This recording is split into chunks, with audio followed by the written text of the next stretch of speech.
You're listening to Podcast PXN, PlayStation, Xbox, Nintendo. Let's do this. What's up, guys? Welcome to Podcast PXN, episode 42. I am one of your hosts, Daniel Prindle, aka Dan is DTM on Twitter, and I am joined over Discord by the Nintendo aficionado, Roro. Roro, we are just doing this duo this week because Sean is unable to join us. Sean. Tisk. Yeah. Where is he at? Come on, man. We got this. I'm doing good. How are you doing? Doing great. We've got a lot to talk about this week, but thank you to everyone watching us live and participating in the chat. Just as a reminder, we are live each and every Wednesday at 8 p.m. Eastern time on YouTube. Just search Podcast PXN and you will find us on there. The topic of the show this week, Roro, is Cyberpunk 2077's event that they had last week. My goodness. Very exciting. Yes. But first, the show always starts with the PXN news of the week, so let's go ahead and jump right in. The first item on the PXN news of the week, Roro, PlayStation Indies initiative has been announced with 9 indie titles coming to both PlayStation 4 and PlayStation 5, with a new game coming each month to PlayStation Now as well, which is interesting. It's almost as if, someone named Microsoft is putting pressure on them with Game Pass that they're making an answer, so to speak, for PS Now. Yes. But I don't know if you saw the full list of the games that they announced. They're all a bunch of little indie games, which looks very interesting. The one that captured my attention the most, just because of my familiarity with the franchise, is Worms Rumble, which the Worms games, I don't know if you've played them, Roro. They're just like absurdly like crazy games where you're playing with a bunch of people on screen and you have a whole bunch of weapons and items and all kinds of stuff that you kind of shoot at each other, and whoever's the last one left is the winner or whatever. So I think this is very interesting to see a sequel for the Worms games, and I'm just excited to get back into that. What were your thoughts? Did you have a favorite from what they announced, or a couple favorites? My favorite would probably be the let's see if I can find the name. Where the Heart Is. Where the Heart Is. Looks like it says it's an adventure puzzle game. Puzzle kind of turns me off a little bit sometimes, but the gameplay looks pretty cool. I like the narrative sort of aspect of it, and it looks kind of like Oxenfree, how the bubbles are coming out for speech for the characters. Yeah. So it just looks like a type of game that I would be into, because I do like that kind of slow pace, environmental storytelling sort of game. Yeah. So that one caught my attention. It's that one's interesting because it's being made by Armature, which I think they're the ones who made Recore, actually, that Xbox One exclusive. And I actually really liked Recore, so that might actually be kind of interesting. Okay. Yeah, I don't know. Cool. Did you play Recore ever, or? No, that was something that I was definitely on my radar when I saw the trailers for it. Yeah. I never got around to picking it up though. Yeah. But I know like the puzzles in that game are pretty cool, right? Yeah, the puzzles are super, super cool in that. So maybe then the puzzle shouldn't be a turnoff for me for for this then. Yeah, if that's the studio that's behind it. Yeah, absolutely. So there were some other cool ones as well. Maquette, I guess. I don't know. Oh, yeah. That's like the puzzle one as well, actually, right? Yeah, and it kind of looked like The Witness. It kind of had that vibe. I thought that was kind of interesting.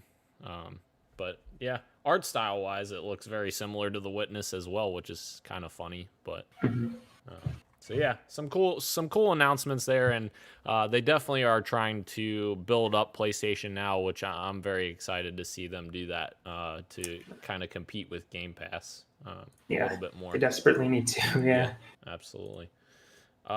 Moving on to the next news story, The Last of Us Part 2, Roro. You might have heard of this game. Yeah, I think it came out a little while ago. I'm not sure. Yeah. Yeah. This game is Sony's fastest selling PS4 title ever, with 4 million copies sold in just 3 days. That is insane. Like, there's multi-platform games out there that don't even sell 4 million in its lifespan, and this is an exclusive, and it's sold 4 million in 3 days. That's pretty insane, pretty telling for the, I guess, the gravitas of Naughty Dog and Sony. So yeah, many props to them. And I will say, after the last couple of weeks of me kind of like hearing you and Sean talk about it and seeing other people talk about it, I think eventually I'm going to give it a go.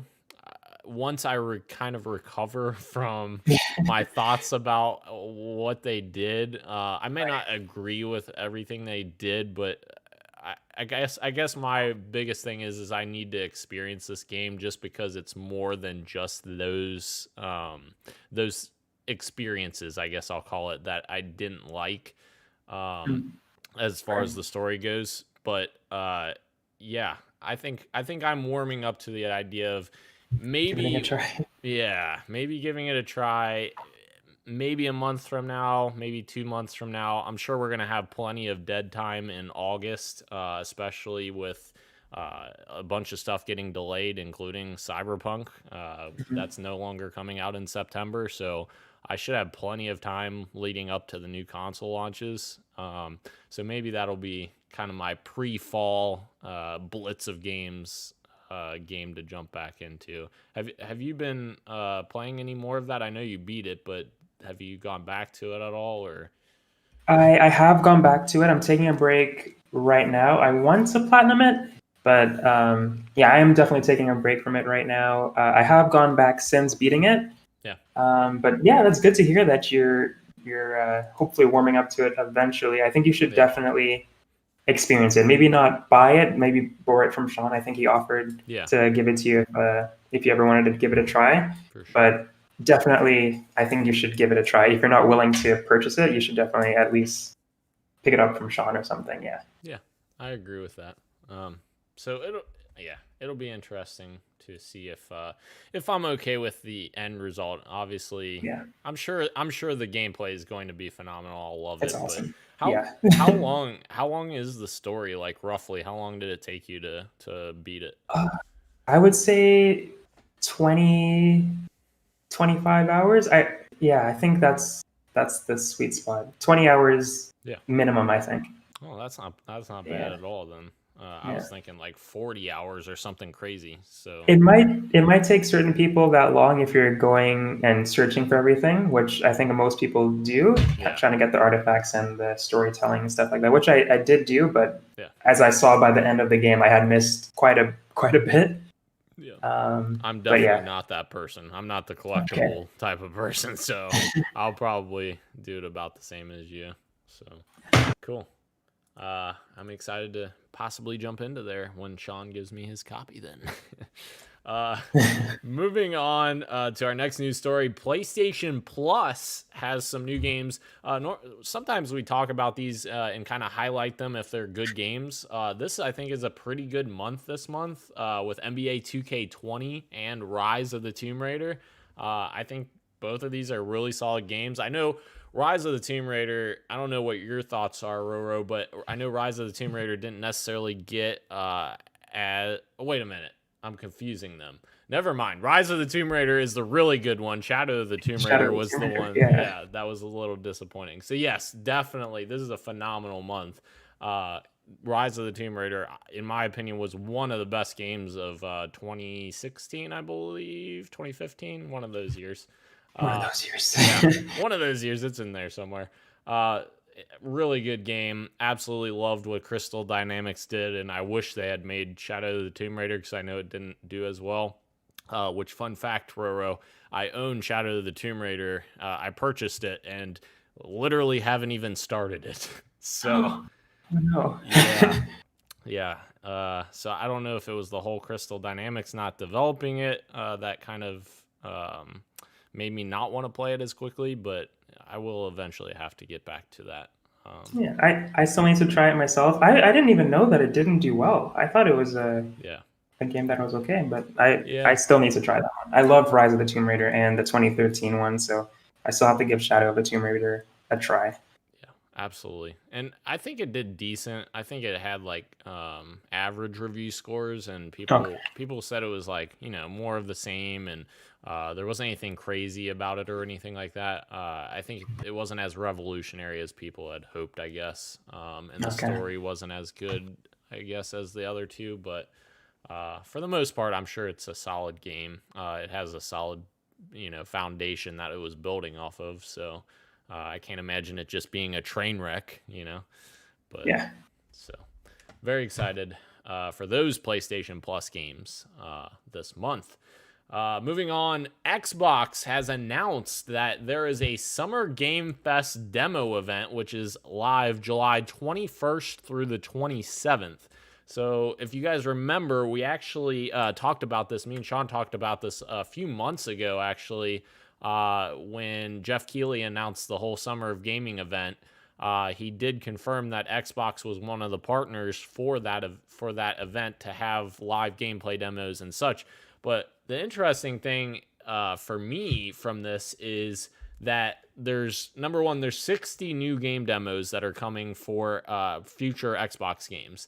And the exciting thing for me is that some of these demos are like unpolished, unfinished builds of games. So like there's bugs in it and stuff like that. This isn't like a traditional demo that you would download that's polished top to bottom and released on the store. This is more akin to like what you would see like on the show floor at E3 or behind closed doors demos at E3 or stuff like that. Yeah, which I think is very cool. I think more platforms should jump into this. I know Steam has jumped into it and Xbox as well, and it just gets more people playing the games that are coming out soon and gets people excited for them, I think.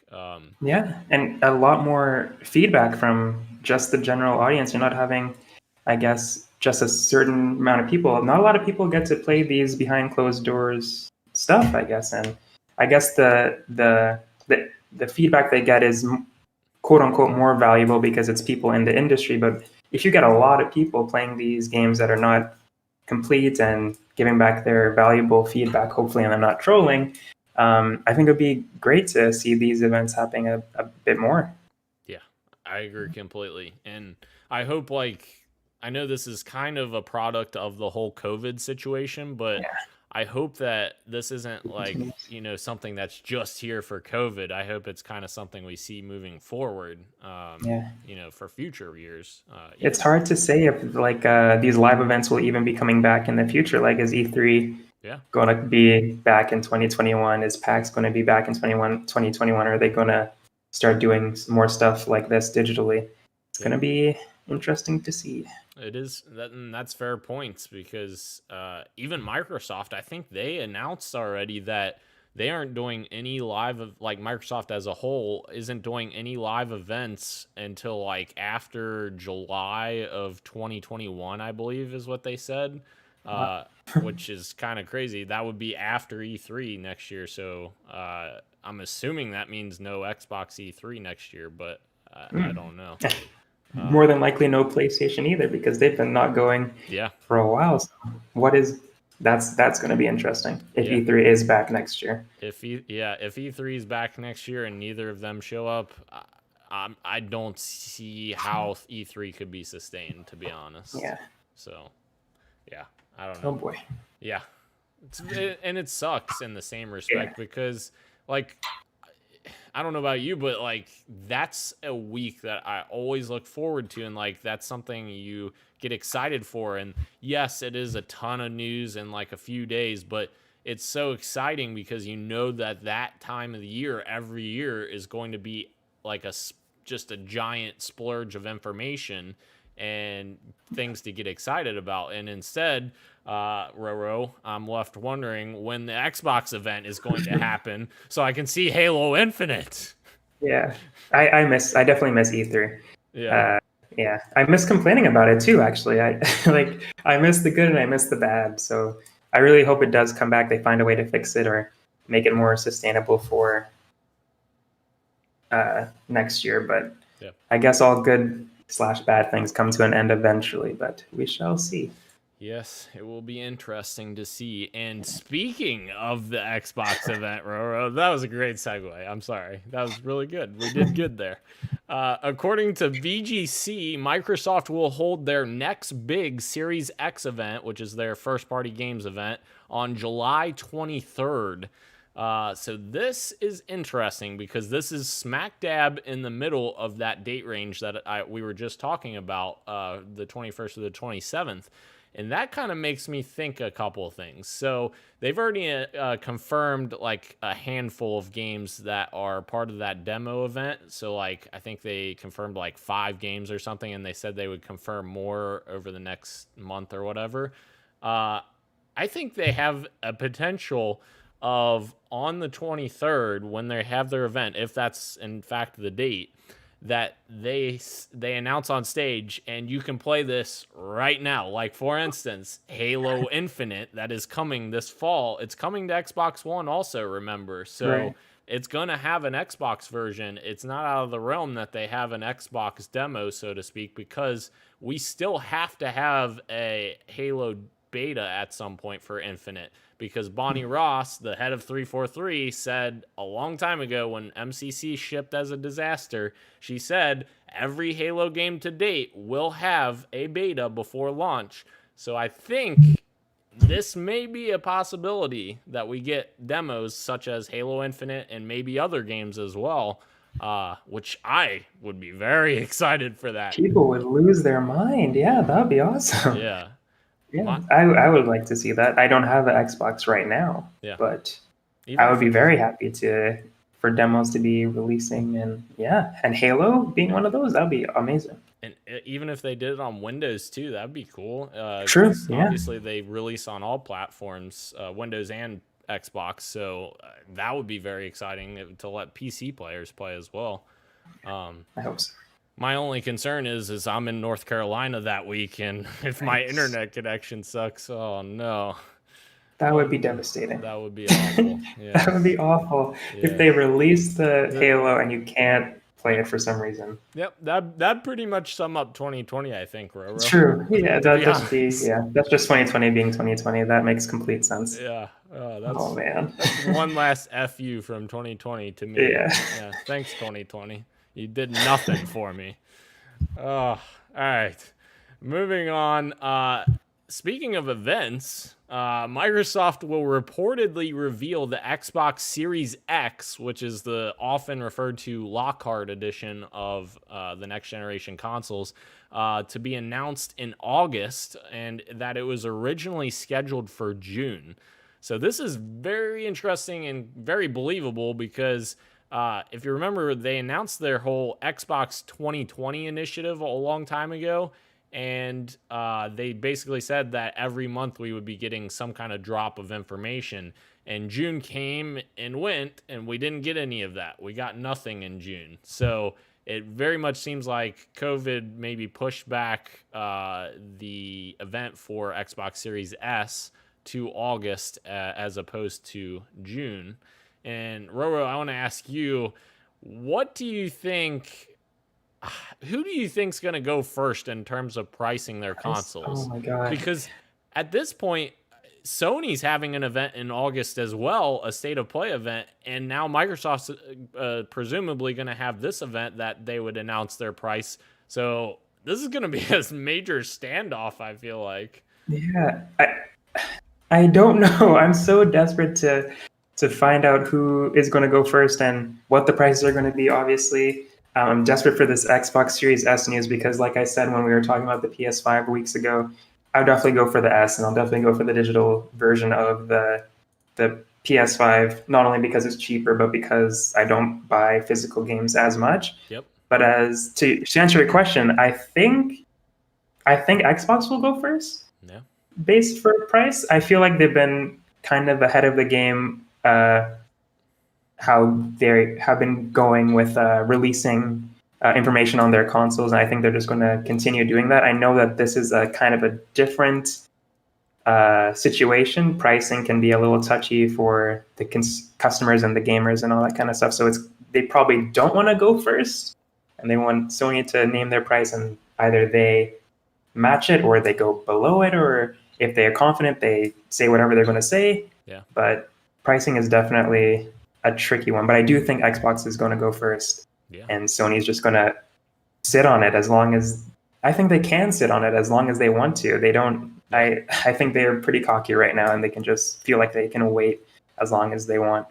Yeah, that's completely fair. And the whole pricing thing is just super interesting because I've seen so many people out there saying that PS5 would be $500 and then the PS5 digital edition will be $400. But man, that's a big price drop for just losing an optical drive. But Sean did make a good point about, I think last week, about how they'd basically be making it up in game sales because you're forcing them to buy from the PlayStation store instead of going into a retail store. You lose money when people buy a game from a retail store. Yeah. So, man, that's true. It's very. I hope that's true. Yeah, it's very interesting. Yeah, if that's $100 difference, that's a huge deal because obviously I'm already all in on the digital edition as well, like you, but to make it $100 less, that's even better. And I feel like it would be impossible for Microsoft to hit that price point on Xbox Series X. I think they will have a lesser price on Series S, but I feel like it will be impossible for them to match that price at $400 for Series X. And that's just my thoughts, but I don't know, man. That's going to be very interesting. Very interesting. Moving on to Control's first expansion, Roro, is out finally on Xbox One. So one of my favorite games from last year finally gets the expansion. I think it came to PlayStation 4 like 2 months ago, the first expansion. And I complained then to Sean about how, man, I would love to play more Control, but I can't because freaking exclusivity deals can't stand that. They won't let me. Yes, exactly. So finally, I can now complain. I can now not complain. The opposite of complain to you that I finally am able to play this. Thank you.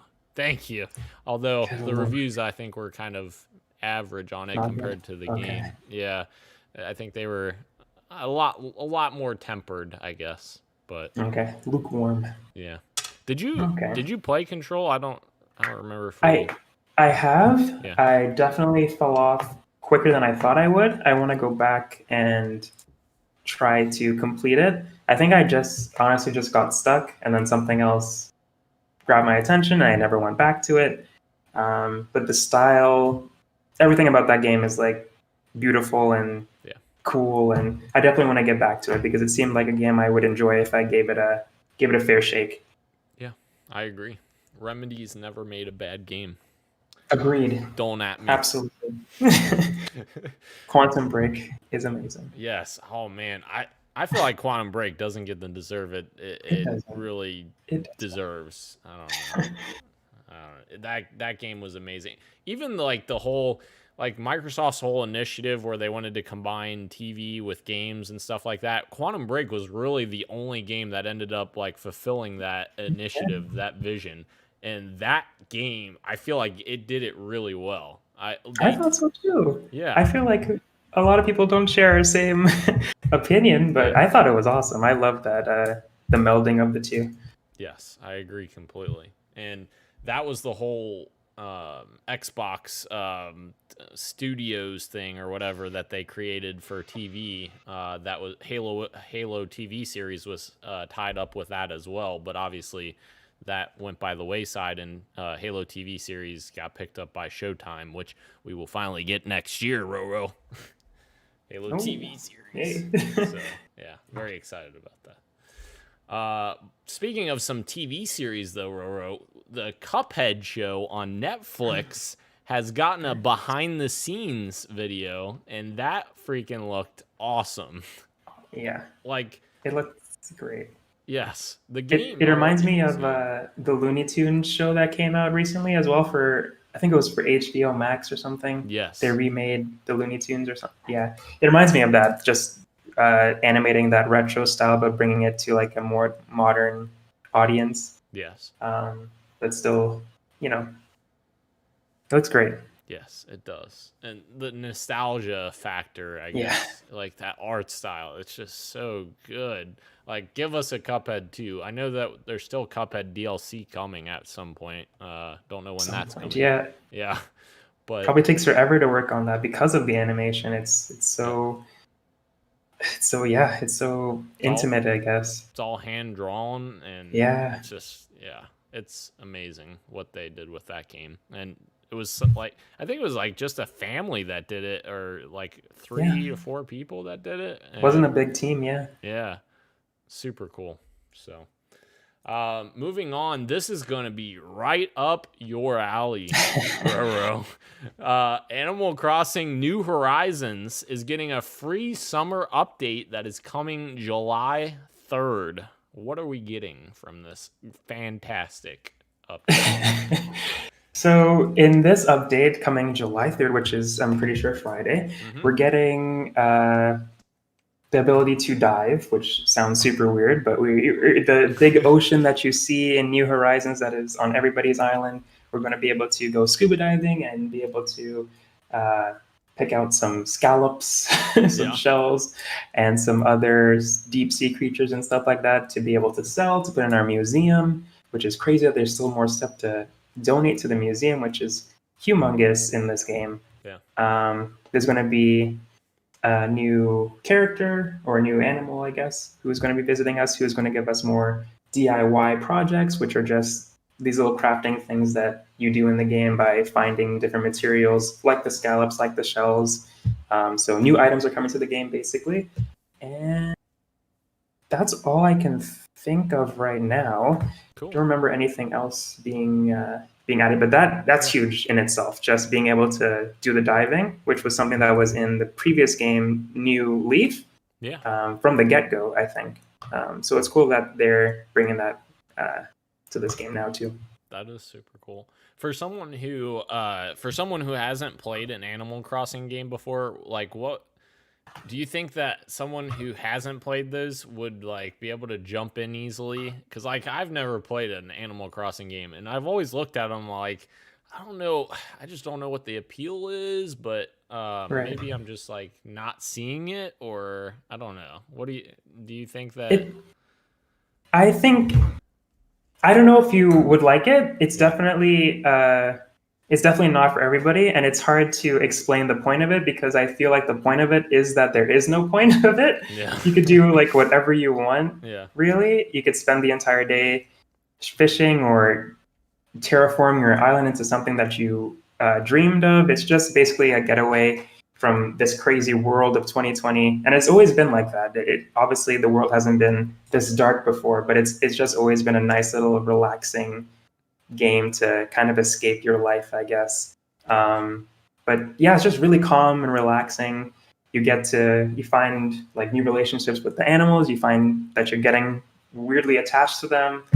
Just a really wholesome game, honestly. That I've had a lot of fun with. 200 hours so far, but I've seen other people like locking near 1,000 hours. There's somebody on my friends list that has 1,000 hours in this game. I'm like, what the? Oh my god, that's insane.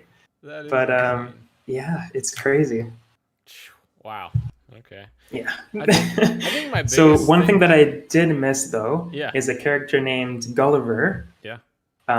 We have no idea what the difference is. He's just wearing a different outfit, it looks like. But Gulliver is a character that washes up on shore. You wake him up and he gives you stuff from wherever he was exploring. He's wearing a different outfit. Really not sure what would be the difference here, but that's exciting to see what it's going to be. But, cool. Yeah. Cool.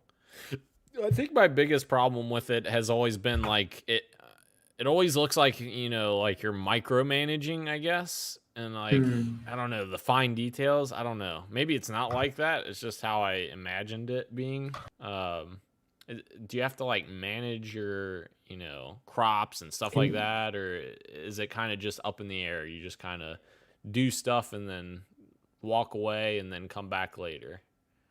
Yeah, it's pretty much like that. You don't have to like water your flowers every day. You can, and it'll make them prettier and they'll grow faster, but they won't wilt away if you leave them. The only thing that really happens is weeds will grow if you leave your town for too long.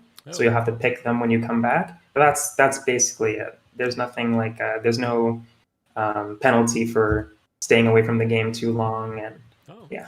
Okay, that's not as bad as I thought then. Yeah. I might have to check that out. I'll add it to my list of games already on this podcast that I need to check out. Nice. It's ever growing. Ever growing. Moving on, we have a new game from Ubisoft that has been announced called Hyperscape. It's a brand new AAA multiplayer fast-paced battle royale game. Yeah, that's a mouthful. From Ubisoft Montreal, which is kind of their main team, so to speak, at Ubisoft. They develop all kinds of stuff, including Assassin's Creed. Montreal is usually the main developer for that. But the teaser site is up already with some screenshots, as well as I believe the official announcement with a trailer is coming tomorrow. So that's kind of something to keep your eye on. I think this is interesting because this is definitely going down a path that Ubi has not done thus far, the battle royale genre. And looking at the screenshots, it very much looks like another like cartoonish-esque art style. So it's almost like a combination of Fortnite and Overwatch's art style, which is interesting. Yeah. I just don't know how many battle royale games is it going to take before we hit the peak where there's not going to be enough players to sustain all of these battle royale games? All of them. Yeah, I don't know. I feel like we were when PlayerUnknown's Battlegrounds came out, we were like, okay, this is awesome. This is a great game. It's revolutionary and all that kind of stuff. Then Fortnite came, and then it was just those two fighting, and then there was another one, Radical Heights, that came out as well that totally failed. From and then Cliff it's Bleszinski. Call of Duty Warzone, and now it's this game too. And Battlefield tried it as well, and they didn't go well. So it seems like everybody is trying to get into this new genre. It's like it is a genre now, the battle royale genre. So I'm excited to see what they have to bring to the table. Of course, Apex Legends, I almost forgot, that totally won us all over when it just drops like that. But hopefully this is another Apex Legends for Ubisoft's sake. Yeah. I'm very interested to see if it's going to be a free-to-play one, which if it's not, I'll be not good. Not good. But I know PlayerUnknown Battlegrounds you have to pay for, though. Yeah. I think it's like $30. But it's just yeah, sir. Oh, sorry. I think it's like $30 maybe. Okay. Well, I guess I'll just have to see what the trailer is tomorrow. I guess it's not fair to me to say that it's not good if I haven't seen the trailer yet. But I guess I'm just used to battle royales being free to play and then the in-game purchases and all that kind of stuff. But we'll see what Ubisoft has to offer in the space tomorrow, I guess. Just to clarify, I mean, PUBG's $30, not this new game. Oh, okay. Yeah. Okay, gotcha. Sorry. Still, what I said. Even if you do have to pay for it, I guess. Yeah. I'll have to wait and see if it's worth it when they show it off tomorrow. Yeah, agreed. Yeah. It is definitely going to be interesting. Moving on to the next news story, that Harry Potter game that keeps popping up got another little bit of a leak. So this is interesting. Apparently it's being developed by Avalanche Software, and let's not confuse the two. There's two different Avalanches. There's the Avalanche that makes like Mad Max and Just Cause and that kind of stuff. And then there's the Avalanche that makes Disney Infinity, or did make Disney Infinity, and that's the developer that's making this game, according to this report. So I think that's interesting. I I don't know what their pedigree is outside of Disney Infinity, so hopefully that will translate. Everything that we've seen so far on this game sounds super interesting, and the premise behind it sounds interesting. I just don't know if it'll actually like translate when we actually see it and when we see gameplay. Apparently it's scheduled for late next year as a release date, and it's like an open world Hogwarts and surrounding areas, as well as J.K. Rowling has very little direct involvement, which is probably a very good thing. Yeah. For many reasons, including all the ones we're thinking right now. Yep. Uh, Jeez. yeah, not good. It's one of those situations where it's happened so many times before, where like Borderlands, and there's a lot of games that you could think of, like the people who are, I guess, the leaders or the main name that you would say behind it, and you're like, oh, Randy Pitchford. You have to separate. Yeah, Randy Pitchford. Yeah. But it's one of those situations like, do I want to support this? Can I separate the art from the artist, even though she's not, like you said, directly involved? She is the creator of Harry Potter. True. But it's always tough. But yeah. I'm excited to see more about this game. I've never gotten into Harry Potter that much, but like you were saying, everything that we've heard about it sounds pretty cool. Yeah, I agree completely. And they're saying that this is probably going to be announced after their DC Fandom event, which I believe is happening in August, where they've already been rumored to be talking about the Batman game and the Suicide Squad game. Suicide Squad. Yeah. So that'll be interesting. Well, it's crazy how good of a E3 Warner Brothers would have had this year if they had an E3, because this year was supposed to be Warner Brothers' first year to have a press conference for E3. Like, they had one scheduled and they had to cancel it obviously because of COVID, but that conference would have been insane with all these announcements. Yeah, that would have been awesome. Yeah. So it's kind of sucks that 2020 had to take another thing from us, but oh man, yeah, that sucks. Yeah. That would have been awesome to see all of those lined up one after the other. Yeah, that'd have been insane. It really would have. Moving on to our final news story of the week, Crisis Remastered. Roro, let's go! Crisis Remastered. What the hell is this? Crisis Remastered got a leaked trailer before it was supposed to be officially unveiled today. And my God, that looked awful. Like, literally, like, they said remastered in the title, and I kept going back like, am I looking at Crisis from 2006 or whenever it came out, or am I looking at the remaster? Because this does not look like the remaster. And it seems a lot of people had that same sentiment because EA has delayed Crisis Remastered as a result of basically the backlash from how bad it looked. So yeah, this is very disappointing. I was a pretty big fan of Crisis, actually, as far as 2 and 3. I wasn't as big on the original Crisis. I kind of played it later in its life, and it didn't really hold up for me that well. But 2 and 3 I really liked, so I was excited for them to like do a remake / remaster of the original, and yeah, not good. Not good. Yeah, it didn't look good. A lot of people were saying that, oh, this must be the Switch version. And I was like, oh God, that's not good. Don't say that. Yeah. But yeah, I correct me if I'm wrong. I haven't played Crisis, but I know that, I mean, again, correct me if I'm wrong. Yeah. The game was like praised for how good it looked back in the day. Wasn't it like a pretty game? Yeah, it was the PC game killer, or PC machine killer, essentially, because like, if your computer could run Crisis, then you had a godly computer, essentially. Okay. Yeah. Nice.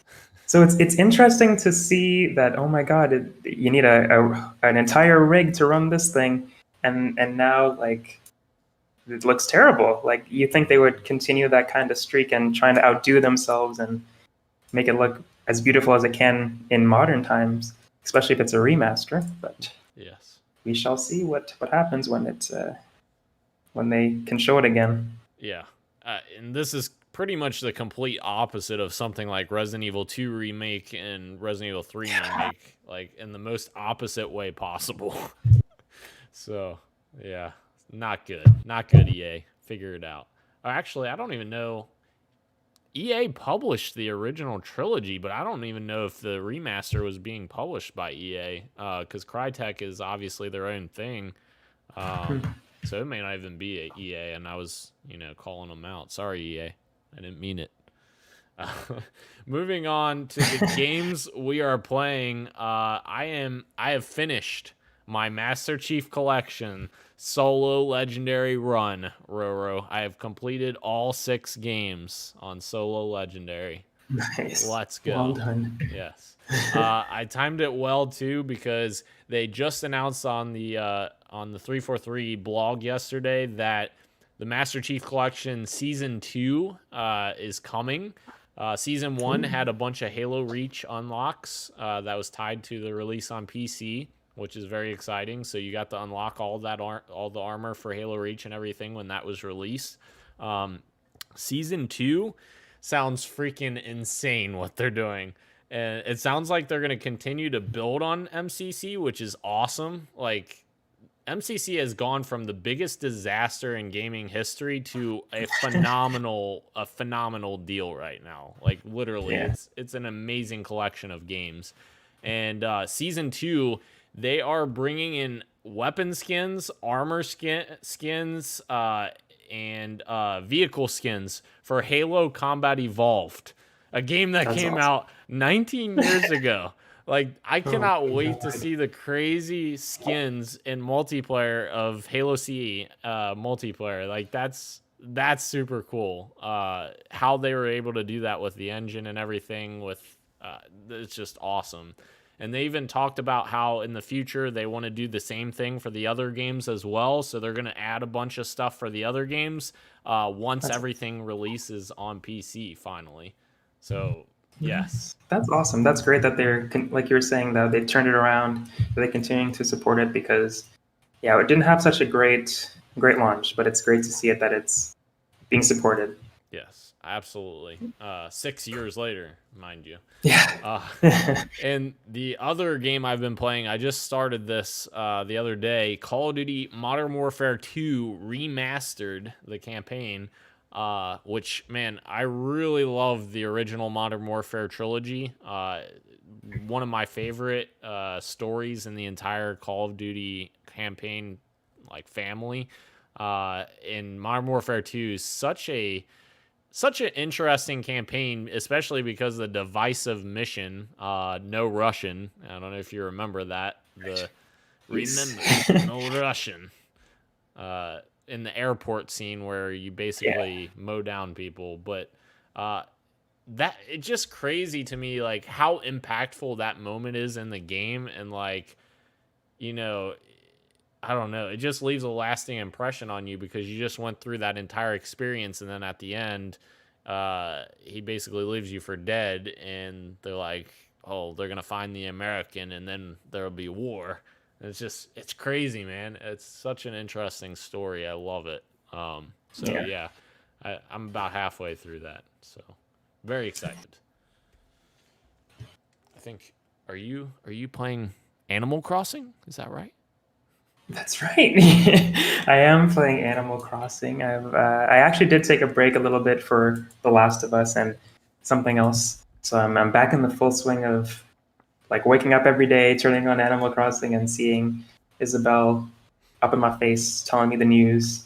And it's great. It's so wonderful. And obviously every month, well, not obviously, but every month there's new bugs to chase, new fish to catch, and that's what I've been doing recently. I've been catching beetles, going to islands, catching beetles, selling them, getting my bells, just having a good time, just enjoying the sun and the rain and all the other types of weathers you experience in this game. It's fantastic. Yeah, I agree, Roro. I've never played it, but I agree. You're convincing me. What would you say the most fun part of the game? Like, what's one experience that you've had that you're like, man, that was awesome? Like, is there one experience that you could point to that you're like, man, that's super cool, or that's different, or I don't know. trying to think of something. Yeah. Um, it's I it's put hard to nail down one particular moment. yeah. It's for me, it's just like when I've moved my house somewhere and I was like, oh, this looks great. I've been waiting to have a cool little atmosphere like this, or getting a present from a random villager. It's just all these little moments that kind of add up to a good feeling. It's hard to pin down one particular moment for me when it's just like a combination of everything that makes it worth it, I guess, playing. Yeah, that's fair. Yeah. So, like your areas of land or whatever that you're on, do you choose like where you go, or how? Like, I don't know how that works. Like, what plot of land, or is it all the same? So you have an island, so you're basically the island resident is what they call you, and you get to once you get to a certain point of the game, you get to terraform the island. You can make waterfalls, you can make cliffs, and kind of design the island to however you want it to look like Yeah. within the confines of the game's allowing you to. But there are other islands that you can go to, and they're just random Nook Miles islands is what they call them, because you have to use your Nook Miles to go there. But they're just random islands that you go to get resources or meet different villagers that you can invite to your island.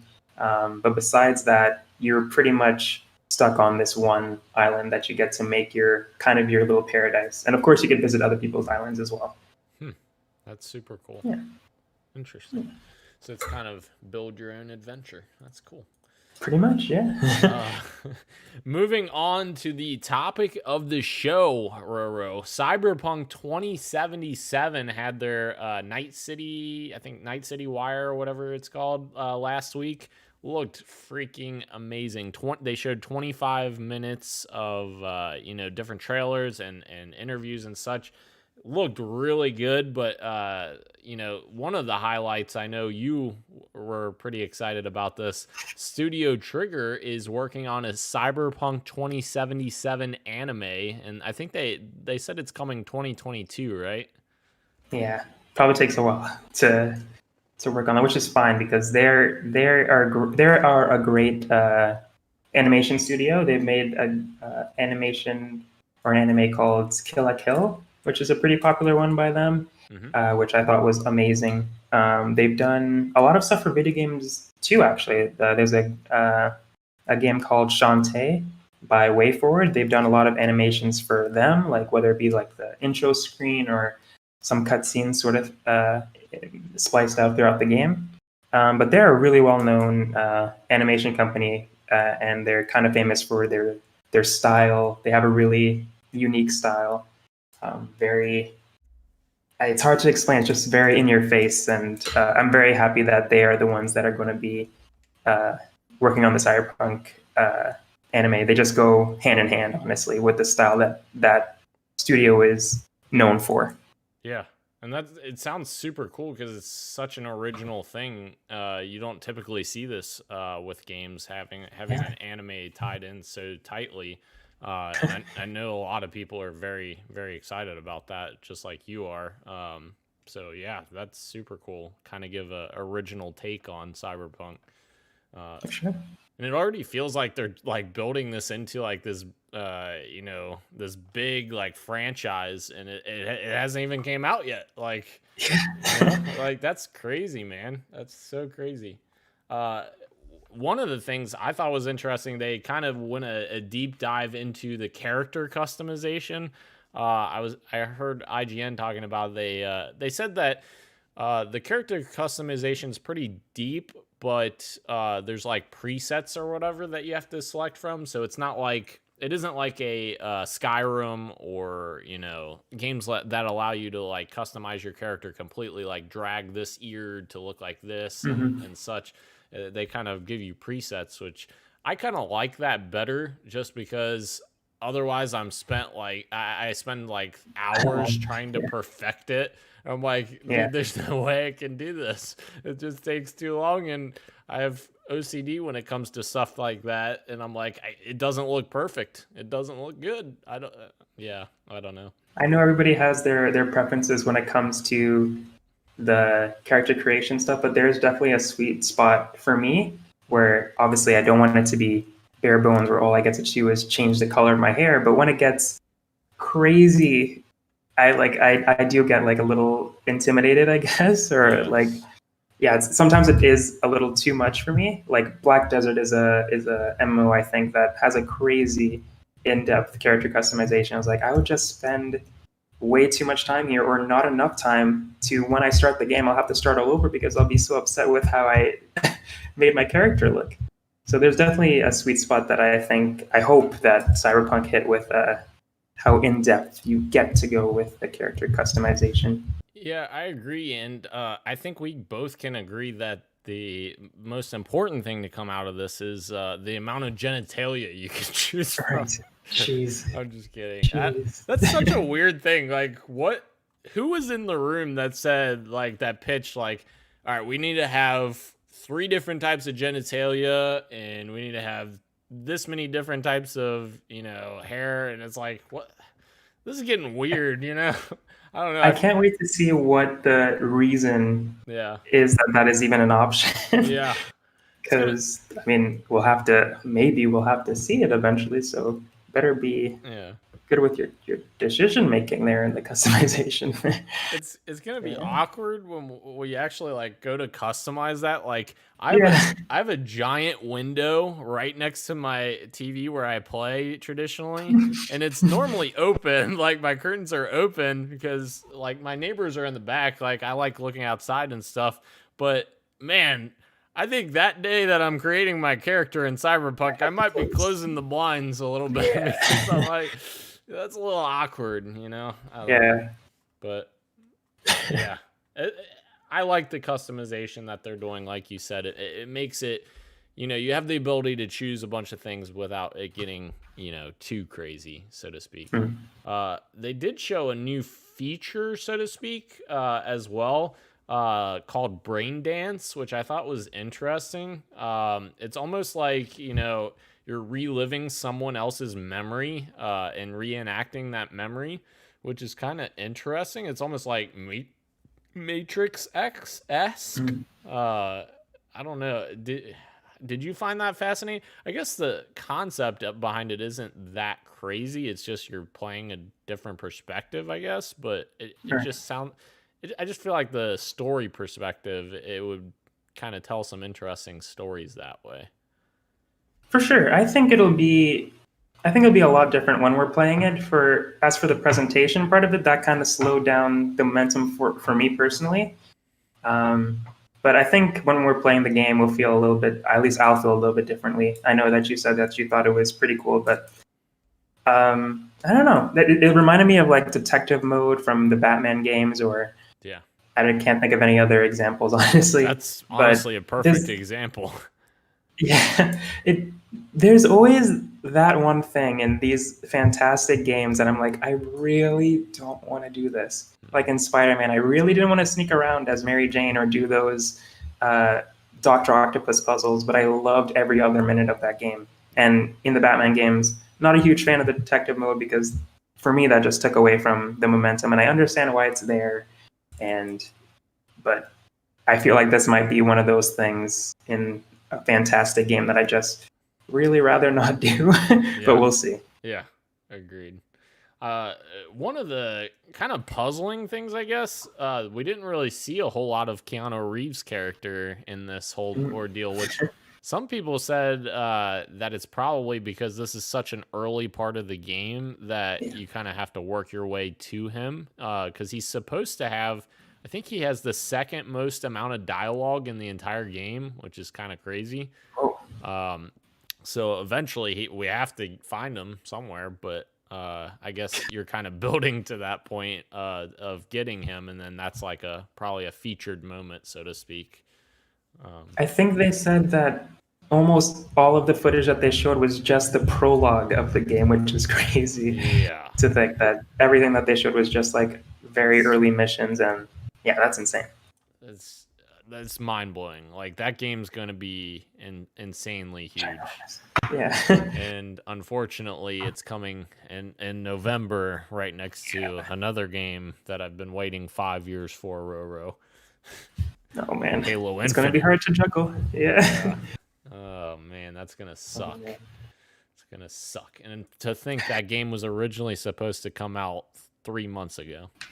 Yeah. That's oh my goodness, insane. Yeah. Absolutely insane. The last thing to talk about, apparently today we saw Cyberpunk 2077's wall running ability has been cut for design reasons. So the interesting thing about this, Roro, I didn't even know that wall running was a thing in this game until this came out.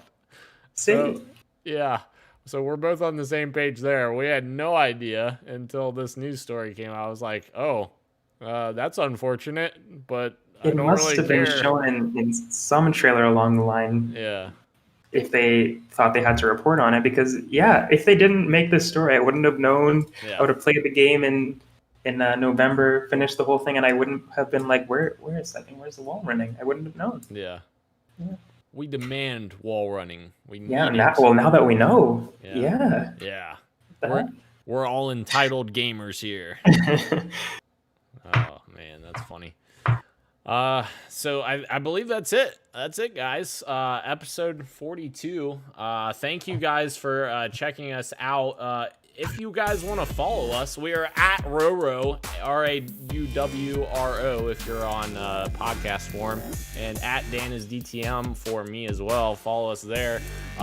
You can catch us every Wednesday at 8 p.m. Eastern time. We are finally getting back to that schedule now that we have 3 people. It makes it a little bit nicer because we have the flexibility. If Sean says, oh, I gotta go to work, well, then we bring in Roro. Or if Roro can't make it, then Sean comes in, and then we're good. And then if both of them call in, I just set my hair on fire because, that's a disaster. Nobody wants me by myself. Anyways, thank you guys for joining us. Much love and keep on gaming.